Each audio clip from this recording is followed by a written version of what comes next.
आज मुझे सेयार करने जाऊँगी मो माँ आउ गोटे रेसिपी। तो ये हूँ वेजिटेबल सुजी उपमा। आप मैंने तो उपमा बहुत प्रकार खाई एभली उपमा थे बन देखूँ आ मत थैंक यू कहतु। तो बट ता पूर्व please subscribe to my channel new new update आउ रेसिपी बहुत भल भल वीडियो बन कि आप सहित सेयार करी बट ता पूर्व आपको सब्सक्राइब करा पड़ो प्लीज सब्सक्राइब।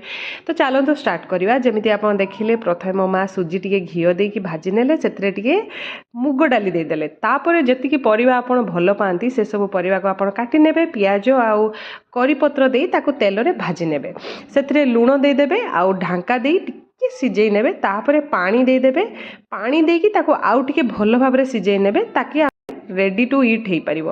तापर एटा बॉयल हो गला आप देखुं ए जीरा पाउडर देदेबे आ भजा सुजी आ मुग डाली को पकईकी टिके घाटी नेबे बास हो गला आपन सुजी उपमा रेडी। गरम गरम खातु आ मते थैंक यू कहतु। नमस्कार एंड जय जगन्नाथ।